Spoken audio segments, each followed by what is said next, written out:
గుడ్డ నైటీలు కూడా చింపేసి గుడ్డలన్నీ చింపేశారు సార్. 10 మందిలో సిగ్గు దాచుకొని వచ్చేస్తారు ఇంట్లోకి.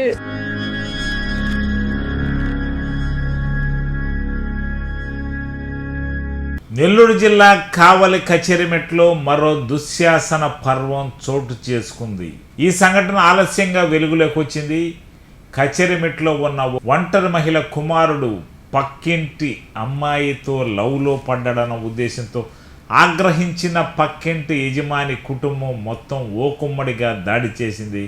ఈ దాడిలో ఒంటరి మహిళను వివస్త్రణ చేసి దాడికి పాల్పడ్డారు. ఈ ఒంటరి మహిళ సిగ్గుతో పరిగెడుతూ ఇంట్లోకి వెళ్ళినట్టు పరామర్శించేందుకు వచ్చిన అనేక మంది ముందు తెలిపింది. ఈ ఒంటరి మహిళకు న్యాయం ఎప్పుడు జరుగుతుంది, ఎక్కడ జరుగుతుంది అంటూ వైసీపీ మహిళా నేతలు ప్రశ్నిస్తున్నారు. అయితే ఒంటరి మహిళ విషయంలో మాత్రం ఇప్పుడిప్పుడే ఈ సంఘటన వెలుగులోకి వచ్చింది.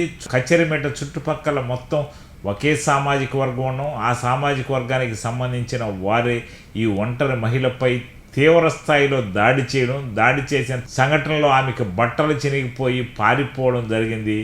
దీంతో ఈ విషయాన్ని బయటకు రాకుండా కొంతకాలం కప్పిపుచ్చారు. అయితే నిన్నటి నుంచి ఈ విషయం సోషల్ మీడియాలో వైరల్ అయింది, కొన్ని పత్రికల్లో రాశాయి. తాజాగా అనేక మంది ఒంటరి మహిళను విచారించారు. ఒంటరి మహిళ జరిగిన విషయాన్ని బయటకు చెప్పారు.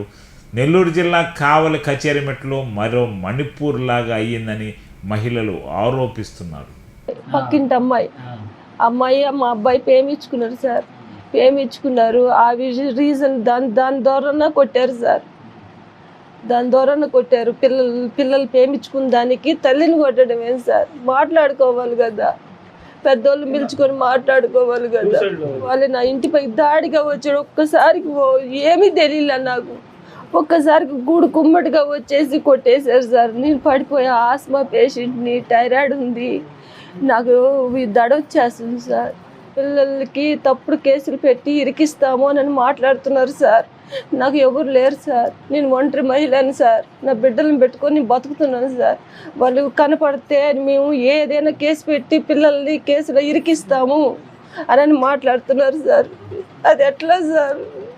నేను ఒంటరి మహిళ సార్. నేను ఎట్లా బతకాలి? వీళ్ళు ఇద్దరే వాళ్ళు బెదిరిస్తున్నారు సార్. గుడ్డ నైటీలు కూడా చింపేసి గుడ్డలన్నీ చింపేశారు సార్. 10 మందిలో సిగ్గు దాచుకొని వచ్చేస్తారు ఇంట్లోకి.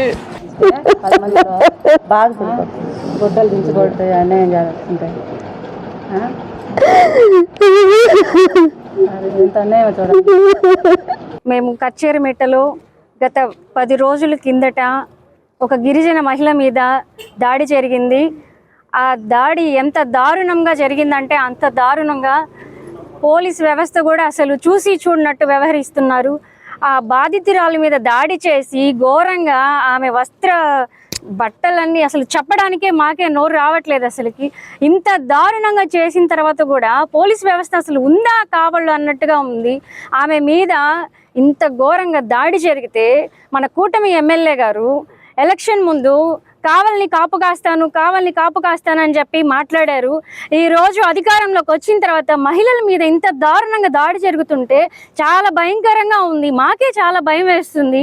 ఏంది ఇంత దారుణంగా ఉందని? ఎమ్మెల్యే గారు మీరు కావలిని కాపు కాస్తానన్నారు, కానీ మహిళ మీద ఇంత దాడి జరుగుతుంటే, ఇంత దారుణంగా ఉంటే మీరు ఎక్కడున్నారు? నిజంగానే మీరు కాపు కాస్తున్నారు. ఏ విధంగా కాపు కాస్తున్నారంటే అన్యాయం, అక్రమాలు జరుగుతుంటే, దారుణాలు జరుగుతుంటే, రౌడీజం చేస్తుంటే ఇవన్నీ మీరు బయటికి రాకుండా కాపు కాస్తున్నారని మాకు అనిపిస్తుంది. మహిళలందరికీ చాలా భయంకరంగా చాలా భయం వేస్తుంది. మాకే నిజంగానే చాలా భయం వేస్తుంది. ఈరోజు ఆవిడకి జరిగింది, రేపు నాకు జరగచ్చు, రేపు ఇంకో అక్కకో, చెల్లికో, అమ్మకో జరగచ్చు.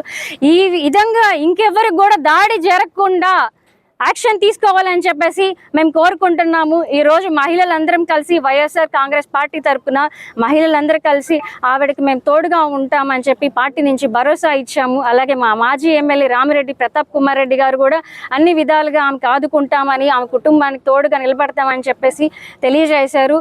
ఈరోజు వైఎస్ఆర్ కాంగ్రెస్ పార్టీ చెప్పుకుంటే మా బాధలు తీరుతాయి, మాకు తోడుగా ఉంటారు అనే నిర్ధారణకి మహిళలు కానీ ప్రజలు కానీ అందరూ వచ్చేసారు. అంత భయంకరంగా అసలు ఎక్కడ ఏ విధంగా ఎక్కడో జరుగుతుంది.